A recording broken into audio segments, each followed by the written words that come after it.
Hello guys, welcome back to my channel. आज हम करने वाले हैं लीड कोड का problem number 3446, sort matrix by diagonals. तो इस प्रॉब्लम में सबसे पहले हम प्रॉब्लम स्टेटमेंट को समझ लेते हैं कि प्रॉब्लम स्टेटमेंट क्या है। तो देखो, इसमें हमें एक ग्रिड गिवन है, ठीक है, एक 2D ग्रिड गिवन है और इसमें हमें ये बोला है कि ये एक स्क्वायर मैट्रिक्स हो। स्क्वायर मैट्रिक्स का मतलब क्या होता है, जिसमें नंबर ऑफ़ रोज़ और नंबर ऑफ़ कॉलम्स दोनों के दोनों सेम हो, मतलब 1x1, 2x2, 3x3 है ना, ऐसे करके होगा। तो मैंने 3x3 का एग्जांपल लिया है। अब हमें इसमें करना क्या है, जो हमारा लोअर वाला ट्राइंगल है ना, लोअर लेफ्ट ट्राइंगल ये वाला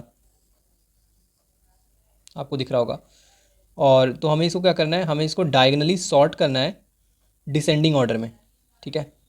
डायगनली सॉर्ट करना है डिसेंडिंग ऑर्डर में। तो ये 4 का 4 ही रहेगा, ये तो पहले से ही सॉर्टेड है। ये 9 और 5, देखो 9 से 5 ये डिसेंडिंग ऑर्डर में पहले से ही सॉर्टेड है। 186, 861 लिख देंगे इसको, तो ये सॉर्ट हो जाएगा। और जो ये अपर राइट ट्राइंगल है, इसको हमें सॉर्ट करना है असेंडिंग ऑर्डर में, तो इसको 273, तो ये फाइनली क्या बनेगा,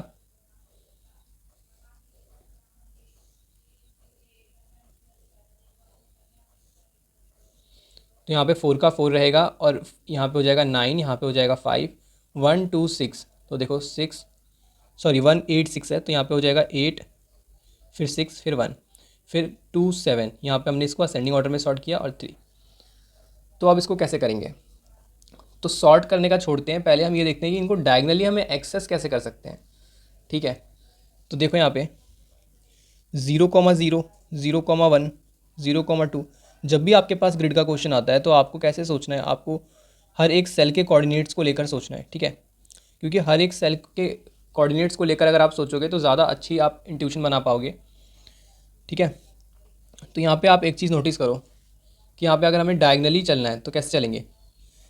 एक तो अप्रोच ये हो सकती है कि यहाँ पर यहाँ से चलना शुरू करें, जैसे यहाँ पे 2,0 है ना, तो हमें ऊपर से नीचे उतरना है। तो देखो यहाँ पे 2,0 है, यहाँ पे 2,1 है, तो नीचे जाते टाइम कौन कौन सी रोज़ इंक्रीज़ और कौन कौन सी रो कॉलम इंक्रीज़ होती है या फिर डिक्रीज़ होती है। तो इधर जाना है और इधर भी जाना है। तो इधर जाएंगे तो क्या होगा, इधर जाएंगे तो जो कॉलम है वो इंक्रीज़ होगी, कॉलम इंक्रीज़ होगी, और जो रो है वो क्या होगी, रो डिक्रीज़ होगी या इंक्रीज़ होगी। नीचे जा रहे हैं ना तो रो इंक्रीज़ होगी, ठीक है।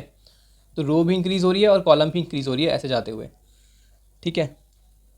तो हम पहले इस पे जाएंगे, फिर यहाँ से रो इंक्रीज़ कर देंगे, कॉलम इंक्रीज़ कर देंगे। फिर यहाँ पे 1,0 है तो यहाँ पे 2,1 हो जाएगा, फिर 0,0 है तो 1,1, 2,2 हो जाएगा। बट प्रॉब्लम ये है कि हम ये कैसे पता करेंगे कि ये जो है ये पार्ट ये लोअर ट्राइंगल में आता है, मतलब कि लोअर लेफ्ट ट्राइंगल में आता है। तो ये यहाँ से ट्रैक नहीं हो पाएगा। इसको ट्रैक करने के लिए हमें क्या करना पड़ेगा, एक और चीज़ ऑब्जर्व करो आप, इस ट्राइंगल को अगर आप देखोगे ना, तो इस ट्राइंगल में जो डिफरेंस है आई और जे का, वो हमेशा क्या है, पॉजिटिव है। तो 2 - 0 देख लो आप, फिर 1 0 है, 2 1 है, तो 1,0, 2,1 दोनों के डिफरेंस क्या आ रहे हैं, पॉजिटिव आ रहे हैं, आई माइनस जे, ठीक है। ये भी ग्रेटर देन 0, ये भी ग्रेटर देन 0, ये भी ग्रेटर देन 0। अब यहाँ पे 0 0 1 1 2 2, तो ये तो आपको पता ही है, जो डायगोनल एलिमेंट्स होते हैं उसके जो सेल होते हैं, उसके जो ये जो कोऑर्डिनेट्स हैं वो क्या होंगे, वो हमेशा इक्वल होते हैं, आई इक्वल टू जे होता है। तो यहाँ पे हम इक्वल भी लगा देंगे, क्योंकि जो हमें क्वेश्चन में गिवन है, जो इसका डायगोनल वाला है वो लेफ्ट बॉटम के साथ जाएगा और ये अलग पार्ट है, ठीक है। अब इसके लिए आप देखोगे तो इसके लिए आपको क्या मिलेगा, इसके लिए आपको नेगेटिव मिलेगा। जैसे 0 - 1 करोगे तो -1, 0 - 2 करोगे तो -2, 1 - 2 करोगे तो -1, है ना, ये होगा ही होगा। जो डायगोनल है, डायगोनल इनके बीच में एक बाउंड्री का काम कर रहा है, जहाँ पे ये दोनों आके आई और जे इक्वल हो जा रहे हैं। और इसके नीचे क्या होता है, इसके नीचे आपका आई वाला जो है वो ग्रेटर देन जे होता है, और इसके ऊपर क्या होता है, इसके ऊपर जे इज़ ग्रेटर देन आई होता है। तो हम इसी बात का एडवांटेज लेंगे, ठीक है। और इसके लिए क्या होता है, आई इक्वल टू जे होता है। अब आपने इस प्रॉब्लम से एक चीज़ सीखी कि जो लोअर ट्राइंगल होता है उसमें आई इज़ ग्रेटर देन जे होता है, डायगोनल का आई इक्वल टू जे होता है, और अपर ट्राइंगल का जे इज़ ग्रेटर देन आई होता है। तो अब हमें ऐसे ऐसे एक्सेस करने की तो ज़रूरत ही नहीं है, क्योंकि हम तो हर एक इंडिविजुअल को आइडेंटिफाई कर सकते हैं कि वो लोअर ट्राइंगल में है या फिर अपर ट्राइंगल में है। मान लो मैंने इसको पकड़ लिया, ठीक है, अब मैं इसको आइडेंटिफाई करना चाहता हूँ ये अपर में है या लोअर में है। तो मुझे ये ट्रैक करने की ज़रूरत नहीं है कि ये इसके अंदर है या इसके अंदर है, ठीक है। अगर ये लोअर ट्राइंगल में है, सॉरी अगर ये अपर ट्राइंगल में है, तो इसका जो आई माइनस जे होगा वो क्या होगा, नेगेटिव होगा, क्योंकि जे इज़ ग्रेटर देन आई है। तो हर एक सेल को इंडिविजुअली आइडेंटिफाई कर लेने के बाद आप एक और चीज़ ऑब्जर्व करो यहाँ पे, कि आप यहाँ पे जैसे इसको देखो आप, और इसको देखो और इसको देखो, ठीक है। तो हर एक ऐसे डायगनली ट्रैवर्सल में हमारा जो डिफरेंस रहने वाला है ना आई माइनस जे का, वो क्या रहने वाला है, वो रहने वाला है सेम फॉर ईच सेल। देखो जैसे कि यहाँ पे इस डायगोनल को पकड़ लेते हैं तो 0 माइनस 0 0, 1 माइनस 1 0, 2 माइनस 2 0। ऐसे ही आप इसको देखो 1 माइनस 0 1, फिर यहाँ पर कितने का इंक्रीमेंट हो रहा है, अच्छा नीचे जाते हुए क्या इंक्रीमेंट हो रहा है, रो 1 का इंक्रीमेंट कर रहा है और कॉलम 1 का इंक्रीमेंट कर रहा है। तो जो फाइनली जो डिफरेंस आएगा दोनों में वो तो सेम ही आएगा ना पिछले वाले के। जैसे ये वाला जो है अगर ये 2,3 था तो इनका डिफरेंस अभी क्या है, इनका डिफरेंस अभी 1 है। अगर ये मान लो मैंने इसमें भी एक बढ़ा दिया इसमें भी एक बढ़ा दिया तो 3,4 हो गया, डिफरेंस तो अभी 1 ही रहेगा ना, डिफरेंस में कोई चेंज नहीं आएगा। तो ये हमने ऑब्जर्व किया। तो हम इसको कैसे आइडेंटिफाई कर रहे हैं कि ये सेम ही उसके हैं, सेम ग्रुप के हैं, क्योंकि ये तो ग्रुपिंग हो रही है देखो यहाँ पे, ये देखो ठीक है। तो सेम ग्रुप के हैं, ये हम कैसे आइडेंटिफाई कर रहे हैं, देखो ये ऐसे आइडेंटिफाई कर रहे हैं कि उनका जो डिफरेंस है वो सेम होगा, ठीक है ना। तो हम इनको अब एक काम और कर सकते हैं, देखो यहाँ पे हम 2 लूप रन कर लेंगे, ठीक है, क्योंकि हमें अगर एक एक को एक्सेस करना है तो 2 लूप तो हमें रन करने ही पड़ेंगे ग्रिड में। और हम चाह क्या रहे हैं इसके अंदर, हम ये चाह रहे हैं कि जो हमारा i माइनस जे है वो यूनिकली आइडेंटिफाई हो।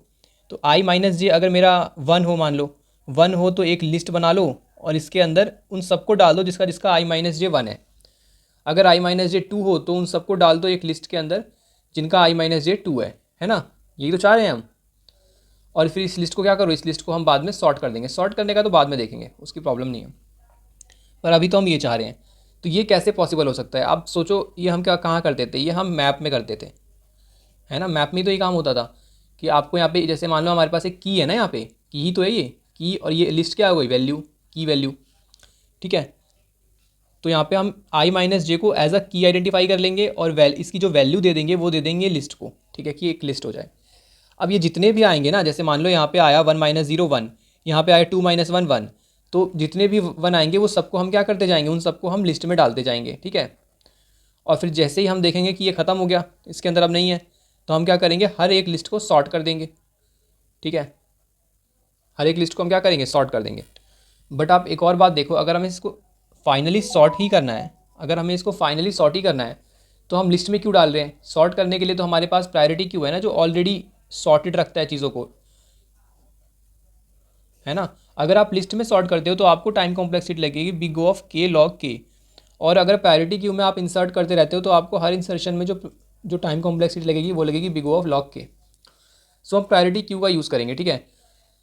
प्रायोरिटी क्यू का यूज़ क्यों किया कि आपको पता चल गया, आपको मतलब आप इंसर्शन के टाइम पे ही आपकी सॉर्टिंग हो जाएगी, आपको अलग से हेडेक लेने की ज़रूरत नहीं है कि आपको इस लिस्ट को बाद में जाकर सॉर्ट भी करना है, ठीक है। तो अब जो प्रायोरिटी क्यू होता है वो प्रायोरिटी क्यू क्या करता है, प्रायोरिटी क्यू असेंडिंग ऑर्डर में चीज़ों को सॉर्ट कर देता है। बट हमें देखो यहाँ पे क्या करना है, लोअर वाले ट्राइंगल के लिए डिसेंडिंग रखना है, डिसेंडिंग, और जो अपर वाले ट्राइंगल के लिए हमें असेंडिंग रखना है।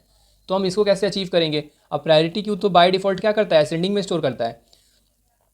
तो प्रायोरिटी क्यू को हम क्या करेंगे, डिसेंडिंग वाला भी एक प्रायोरिटी क्यू डालेंगे। तो सिंपल अप्रोच है हमारी, हम आई माइनस जे को एज अ की लेंगे और इसकी वैल्यू क्या देंगे, इसकी वैल्यू देंगे प्रायोरिटी क्यू को।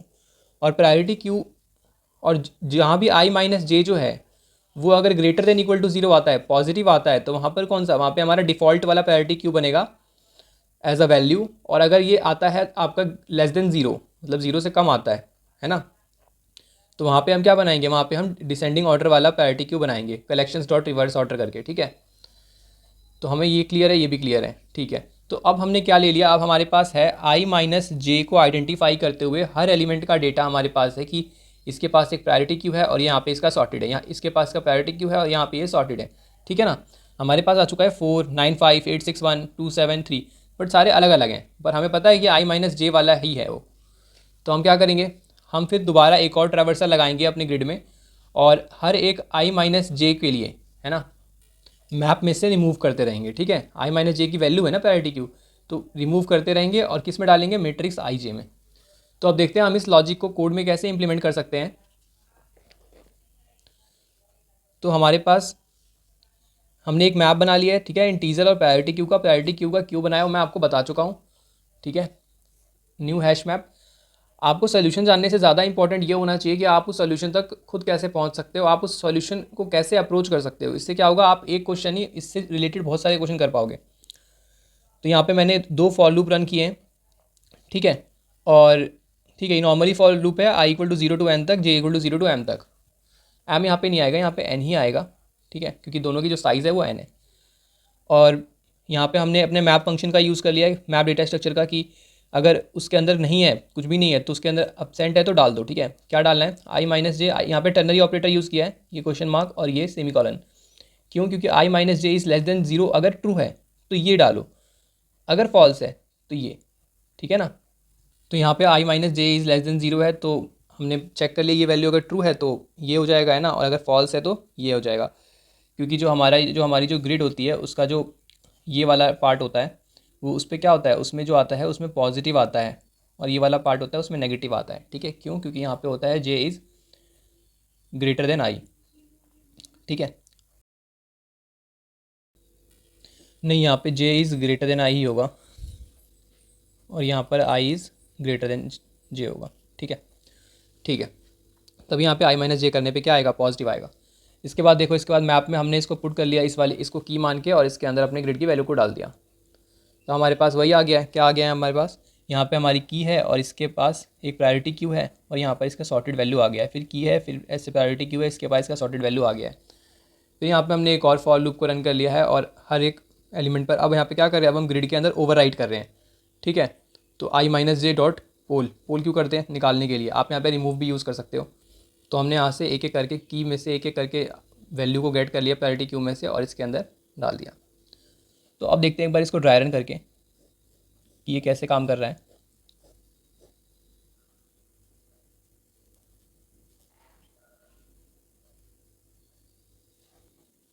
तो यहाँ पे 6 है, ठीक है, और यहाँ पे 5 3 2 1 9।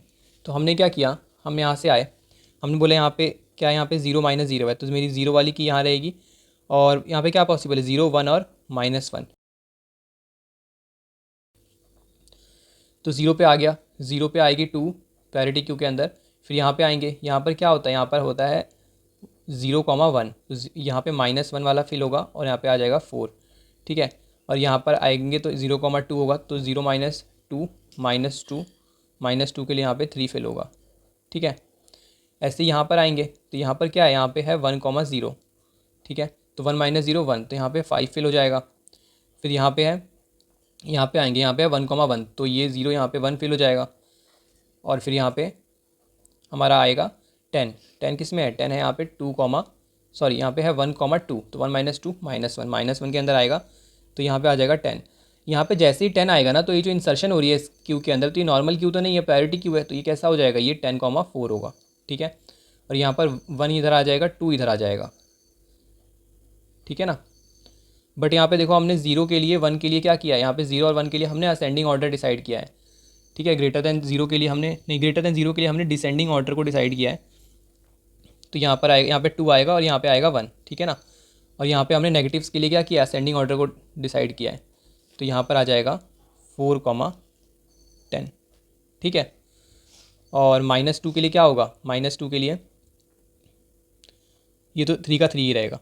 तो हमने 1,2 का देखा, 1,2 1 -2 -1। ठीक है, यहाँ पे क्या आएगा, यहाँ पे आएगा ये जो पॉइंट है ये 2,1 वाला है, 2,0 का है, तो 2 - 0 इज़ 2, तो 2 का अभी हमने बनाया नहीं है, 2 का बना लेते हैं। 2 में आएगा 6, और फिर यहाँ पे आएगा 2,1, तो 2 - 1 इज़ 1। तो 1 वाले में क्या आ जाएगा, 1 वाले में आ जाएगा, हमने 1 वाले में बनाया है 1 वाला ये रहा। ठीक है, ये माइनस नहीं है, तो यहाँ पे 3 है, तो इसमें क्या आएगा, इसमें डिसेंडिंग ही आएगा, तो 5 के आगे 3 आ जाएगा, बिल्कुल सही है। फिर इस पर आएंगे, ठीक है, यहाँ पे क्या होगा, यहाँ पे 2,2 होगा, तो ये 0 वाले में आएगा, तो ये 9 है, तो ये कैसा आएगा, ये 9 2 1, ये भी डिसेंडिंग आ जाएगा। तो हमने सबको ट्रैवर्स कर लिया। ठीक है, सबको क्लोज कर देते हैं। तो ये हमारे पास बन गया है, 0 के लिए 9 2 1, 1 के लिए 5 3, -1 के लिए 4 10, -2 के लिए 3, और 2 के लिए 6। ठीक है, अब इनको स्टोर करवाने की बारी है, तो हमें क्या करना है, हमें अपनी ग्रिड के ऊपर ओवरराइट करना है। तो 0,0 में आएंगे सबसे पहले, तो इसमें क्या होगा, 0 वाले में ये गेट होगा, इसको सबसे पहले कौन सा निकलेगा, सबसे बड़ा वाला, तो 9 आ गया। ठीक है, तो ऐसे ही जब ये 1,1 पे जाएगा, अभी तो ये लाइन वाइज ट्रेवल कर रहा है। ठीक है, तो ये लाइन वाइज ही निकालता रहेगा, पर आप लाइन वाइज निकालो या ऐसे निकालो, निकलेगा तो I - J वाले से ही ना। तो हम 0 वाले सारे डाल लेते हैं, 0 वाले 9 2 1 है। ठीक है, वैसे ही 1 वाला कौन सा हो जाएगा, 1 वाला हो जाएगा 5 और 3, तो 5 और 3 इधर आ जाएंगे। फिर 2 वाला कौन सा हो जाएगा 6, और फिर -1 वाला कौन सा होगा 4 और 10, तो 4 और 10, और -2 वाला 3 3। ठीक है, तो ये हमारा आ गया जो हमें चाहिए था। अब बात कर लेते हैं इसकी टाइम कॉम्प्लेक्सिटी पे। टाइम कॉम्प्लेक्सिटी जो इसकी होगी वो होगी, देखो सबसे पहले तो इसमें हमें big O of n square time complexity लग रही है इन दो लूप्स को 2 बार रन करने के लिए। तो देखो n square plus n square. ठीक है, इसके बाद क्या होगा, इसके बाद देखो हम यहाँ पे पुट वाला ऑपरेशन कर रहे हैं, तो इसमें जब भी पुट करता है तो ये मतलब चेक करके पुट करता है ये कौन सा छोटा है कौन सा बड़ा है, तो वो लॉग एन ऑपरेशन लगता है इसके अंदर। ठीक है, तो इन सबको अगर मतलब ये मल्टीप्लाई ही होगा इससे, क्योंकि एन स्क्वायर के अंदर लॉग एन लग रहा है, तो इसका जो ये प्लस में है ये मल्टीप्लाई में है। ठीक है, तो इसका जो ओवरऑल हो जाएगा एन स्क्वायर लॉग एन। ठीक है, टाइम कॉम्प्लेक्सिटी। और स्पेस कॉम्प्लेक्सिटी बताओ क्या होगी, स्पेस कॉम्प्लेक्सिटी होगी big O of n square. क्यों, क्योंकि मैप के अंदर एट मैक्स कितने एलिमेंट्स जा सकते हैं, एट मैक्स जा सकते हैं एन नंबर ऑफ एलिमेंट्स। ठीक है, तो गाइज़ ये थी आज की वीडियो। अगर आपको वीडियो हेल्पफुल लगी हो तो वीडियो को लाइक कर दें और चैनल को सब्सक्राइब कर लें।